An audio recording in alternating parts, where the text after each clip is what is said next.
बिस्मिल्लाहिर्रहमानिर्रहीम। अस्सलामुअलैकुम। Welcome to Arif MD CAT lectures. उम्मीद है स्टूडेंट आप सब खैरियत से होंगे और आपकी एमडी कैट की तैयारी भी अच्छी जा रही होगी। आज हमारे पास 1 अगस्त का दिन है, तो हमारे पास अगस्त का मंथ भी स्टार्ट हो गया है। इट्स मीन स्टूडेंट्स आपके पास जस्ट 2 मंथ्स रिमेनिंग है आपके एमडी कैट टेस्ट में, 1 अगस्त और दूसरा सितंबर। इन 2 महीनों में आपके पास 8 हफ्ते हैं जिसमें आपने अपने एमडी कैट की तैयारी को कंप्लीट भी करना है, रिवीजन भी करने हैं और फुल लेंथ पेपर्स की तैयारी भी करनी है। आज की वीडियो में मैं आपको गाइड करूंगी कि किस तरह आपने अपनी एमडी कैट की तैयारी को कंप्लीट करना है इस टाइम पीरियड में, और किस तरह से आप इस टाइम पीरियड को अच्छे से यूटिलाइज़ करते हुए कंप्लीट सब्जेक्ट्स की रिवीजन करेंगे और अपने फुल लेंथ पेपर की तैयारी करेंगे। आपने वीडियो को एंड तक वॉच करना है ताकि आपको वीडियो से बेनिफिट हो सके। अगर आप चैनल पर नए हैं तो kindly Arif MD CAT lecture को सब्सक्राइब करें ताकि एमडी कैट के रिलेटेड जो भी वीडियो अपलोड हो आपको ऑन टाइम रिसीव हो। आइए हम अपनी वीडियो को स्टार्ट करते हैं। स्टूडेंट्स, ये तो आपको पता ही होगा कि आपकी एमडी कैट का डिफ़िकल्टी लेवल क्या है। एमडी कैट के डिफ़िकल्टी लेवल में आपके पास इजी एमसीक्यूज़ भी होंगे, मॉडरेट भी होंगे और डिफ़िकल्ट भी होंगे। इजी जो है वो आपके पास 15% होंगे और मॉडरेट 70% और डिफ़िकल्ट भी 15% होंगे। आपके पास ये जो टाइम पीरियड है 2 महीनों का, इसमें आपके पास 8 हफ्ते हैं। आपने इसी डिफ़िकल्टी लेवल को अपने माइंड में रखते हुए अपने एमडी कैट की तैयारी को कंप्लीशन की तरफ लेके जाना है। अगर आपने इस डिफ़िकल्टी लेवल को अपने माइंड में रखते हुए अपनी तैयारी को कंप्लीट किया तो इंशाल्लाह आप एमडी कैट क्लियर करने में कामयाब ज़रूर हो जाएंगे। इन 2 हफ्तों में आपके पास इन 2 महीनों में आपके पास 8 हफ्ते होंगे, जिनमें से हम अगस्त के जो 4 हफ्ते हैं और सितंबर का फर्स्ट वीक, इट्स मीन ये हमारे पास टोटल 5 वीक बनते हैं।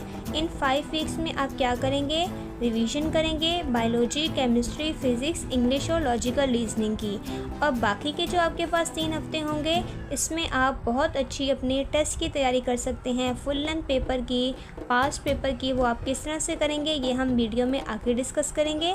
पहले हम ये देखते हैं कि आपने रिवीजन किस तरह से करनी है। आपके पास वीक में 7 डेज़ होते हैं। आपके पास 2 मंथ हैं। तो देखिए यहाँ पे हमारे पास 5 सब्जेक्ट है, बायोलॉजी, केमिस्ट्री, फिज़िक्स। बायोलॉजी का आपके पास मेजर पोर्शन होगा, इसके 81 एमसीक्यूज़ होते हैं। केमिस्ट्री में 45 एमसीक्यूज़ होंगे और फिज़िक्स में 36 एमसीक्यूज़ होंगे। तो इनके चैप्टर्स मैंने यहाँ पे लिख दिए हैं। पीएमसी के सिलेबस में बायोलॉजी के 16 चैप्टर्स हैं, केमिस्ट्री के 20 और फिज़िक्स के 16। तो इन तीनों को मिला के हमारे पास होते हैं 52 चैप्टर्स, जिनकी आपने रिवीजन करनी है इन 5 हफ्तों में। इंग्लिश के लिए आपको 2 से 3 दिन भी काफ़ी होंगे। अगर आप एक किसी अच्छी एकेडमी की इंग्लिश की बुकलेट ले लें और उसके एमसीक्यूज़ की प्रैक्टिस कर लें तो आपके लिए 3 डेज़ भी काफ़ी होंगे, क्योंकि इसकी हमारे पास सिर्फ 9 एमसीक्यूज़ होंगे और लॉजिकल रीजनिंग के लिए भी 3 डेज़ काफ़ी होंगे। हमें बेसिकली फ़ोकस करना है बायोलॉजी, केमिस्ट्री और फिज़िक्स पे, क्योंकि इनका मेजर पोर्शन है तो इनके चैप्टर्स भी ज़्यादा हैं। इनके लिए इंग्लिश और लॉजिकल रीजनिंग के लिए 3 डेज़ काफ़ी हैं, लेकिन इनको भी आपने छोड़ना नहीं है, क्योंकि ये जो 9 एमसीक्यूज़ हैं, इट्स मीन 18 मार्क्स हैं आपके पास, और यही आपका एग्रीगेट बढ़ा भी सकते हैं, कम भी कर सकते हैं। आपने इनको भी छोड़ना नहीं है, लेकिन आपने मेजर जिनका पोर्शन है उनको टाइम ज़्यादा देना है, जिनके एमसीक्यूज़ कम हैं उनको टाइम कम देना है। अब आप ये देखें, इनके ये जो हमारे पास बायोलॉजी, केमिस्ट्री और फिज़िक्स के तमाम चैप्टर्स को मिला के हमारे पास होते हैं 52 चैप्टर्स। तो इन चैप्टर्स को आपने किस तरह कवर करना है देखते हैं। ये हमारे पास देखें, ये वीक में कितने डेज़ होते हैं? 7 डेज़ होते हैं। तो आपने पर डे 2 चैप्टर का टारगेट रखना है कि एक दिन में आपने 2 चैप्टर कवर करने हैं। और किस तरह से करने हैं? बायोलॉजी आप मंडे को रख लें, मंडे, ट्यूसडे, वेडनेसडे। देखें, मंडे को मैंने फ़िज़िक्स रखा है, और वेडनेसडे को दोबारा फिज़िक्स रखा है। बीच में एक दिन का गैप दिया है, कोई और सब्जेक्ट रखा है ताकि एक सब्जेक्ट को पढ़ के आप बोर ना हो जाएं। और इससे आपको एक सब्जेक्ट अगर आप 2 से 3 दिन लगातार पढ़ते हैं तो आप बोर होने लगते हैं। तो इसलिए अगर आप एक सब्जेक्ट जैसे कि पढ़ते हैं मंडे को, तो बीच में कोई और सब्जेक्ट रख लें ताकि आप उस सब्जेक्ट से बोर ना हो और आपका थोड़ा माइंड भी चेंज हो और आप फ्रेश भी हो जाएं। तो इस तरह आप मैंने यहाँ पे रखा है मंडे को फ़िज़िक्स, ट्यूसडे को केमिस्ट्री, वेडनेसडे को दोबारा से फ़िज़िक्स एंड थर्सडे को बायोलॉजी, फ्राइडे को फिर केमिस्ट्री, सैटरडे को बायोलॉजी। और जो संडे का दिन है, इस दिन आप इंग्लिश प्लस लॉजिकल रीजनिंग को कर सकते हैं, क्योंकि संडे के दिन आपको थोड़ा माइंड भी फ्रेश हो जाएगा, क्योंकि आपने पूरा वीक एक हैवी बहुत ही मेजर पोर्शन पढ़ा है एमटीकैट का।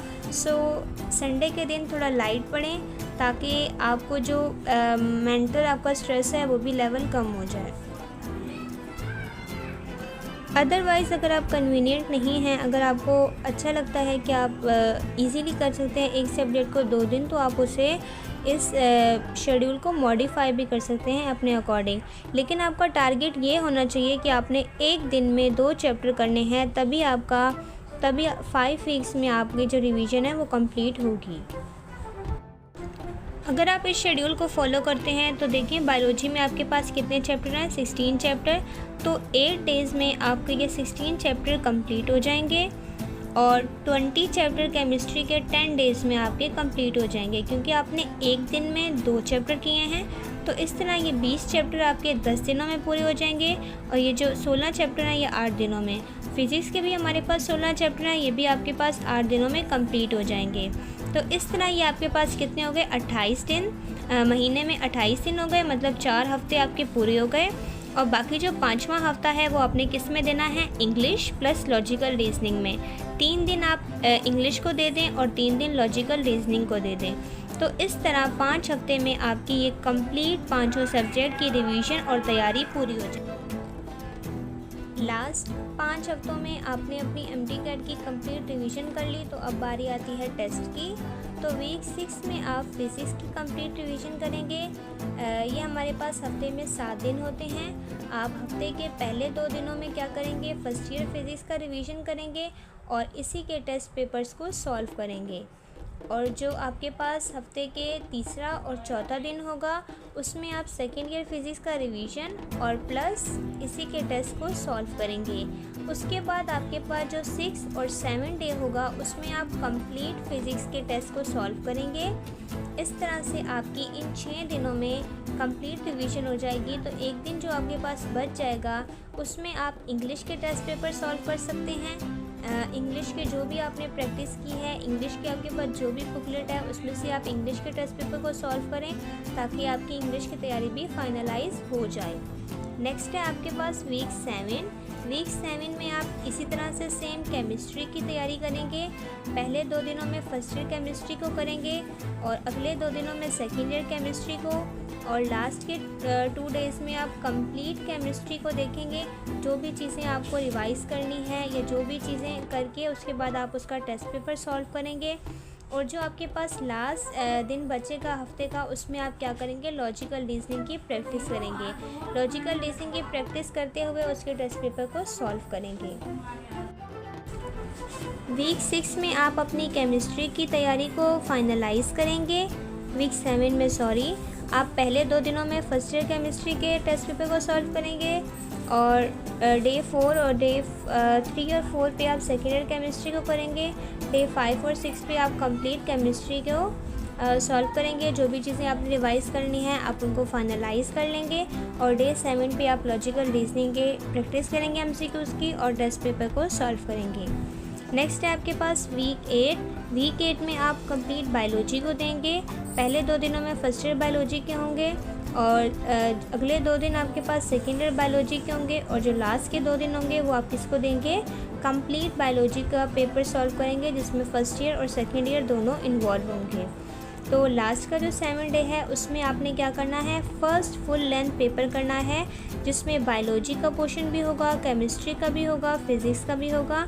आपने फ़र्स्ट फुल लेंथ पेपर को सॉल्व करना है और देन आपके पास क्या आ जाएगा, अक्टूबर स्टार्ट हो जाएगा। अक्टूबर के 1 अक्टूबर को आपने second full length paper solve करना है और 2 अक्टूबर को आपने third full length paper solve करना है। जब आपका वीक 6, 7 और 8 कंप्लीट हो जाएगा और ये 3 फुल लेंथ पेपर आप दे लेंगे तो इंशाल्लाह आपकी बहुत बेहतरीन MD-CAT की रिवीजन हो जाएगी। तो आपने फिर टेंशन नहीं लेनी है और देन आपको 4 अक्टूबर को कम्प्लीटली रिलैक्स करना है। आपने टेस्ट से एक दिन पहले कुछ भी नहीं पढ़ना, बिकॉज जितना आप पढ़ेंगे उतना आपको स्ट्रेस ज़्यादा होगा। तो और जितना पढ़ते हैं, कुछ स्टूडेंट्स को लगता है कि उनको चीज़ें भूल रही हैं। सो आपने 4 अक्टूबर को रिलैक्स करना है, क्योंकि अब आपकी तैयारी कंप्लीट हो चुकी होगी। अगर आपने इस शेड्यूल को कम्प्लीटली फॉलो किया होगा, अब आपको और रिवीजन की ज़रूरत नहीं पड़ेगी। और 5 अक्टूबर आपका टेस्ट डे होगा। सो आपने टेंशन नहीं लेनी। अगर आपने इस शेड्यूल को अच्छे से फॉलो किया है, तैयारी की है, तो आपने अपने आप पे कॉन्फिडेंस रखना है और अच्छे से टेस्ट को सॉल्व करना है। अपनी मोटिवेशन के लिए कि आप ये शेड्यूल फॉलो कर रहे हैं कि नहीं, आप एक चेकलिस्ट बना सकते हैं अपने पास कि MD-CAT रिवीजन शेड्यूल चेकलिस्ट, या आप अगस्त का मंथ स्टार्ट कर लें कि आपने एक दिन में 2 चैप्टर करने हैं। जैसे कि यहाँ पे मैंने मेंशन किया है आज 1 अगस्त है, सो फ्राइडे है तो आज केमिस्ट्री डे है, तो आज के दिन ये 2 चैप्टर करने हैं। एक आप मॉर्निंग में कर सकते हैं, एक आप दोपहर या शाम में कर सकते हैं। तो जब आपके ये कंप्लीट हो जाएंगे तो आप शाम में यहाँ पे क्या लिख देंगे, डन। नेक्स्ट आप डेट डालेंगे और दूसरा सब्जेक्ट लिखेंगे और 2 चैप्टर लिखेंगे। इसी तरह एक सुबह में करेंगे, एक दोपहर या शाम में करेंगे और फिर आगे रिमार्क्स में डन लिख देंगे। तो इस तरह से जब आप एक चेकलिस्ट बनाएंगे तो आपका ये मोटिवेशन लेवल भी हाई होगा कि हाँ, मेरा सिलेबस कवर हो रहा है और मेरी साथ साथ रिवीजन भी हो रही है। सो इस तरह से आप करेंगे तो आपकी तैयारी बहुत बेहतरीन हो जाएगी। उम्मीद है आज की वीडियो आपको अच्छी लगी होगी। आज की वीडियो में मैंने आपको गाइड किया कि किस तरह से आप MD-CAT 2025 की रिवीजन कर सकते हैं और टेस्ट की तैयारी कर सकते हैं और अपने इन 2 महीनों में बेटर परफॉर्म करके MD-CAT को अच्छे से क्लियर कर सकते हैं। उम्मीद है आज की वीडियो आपको अच्छी लगी होगी। वीडियो अच्छी लगी हो तो लाइक करें, शेयर करें और अपने फ्रेंड्स के साथ भी शेयर करें और सब्सक्राइब करें। मिलते हैं नेक्स्ट वीडियो में, तब तक के लिए थैंक यू सो मच। अल्लाह हाफिज़।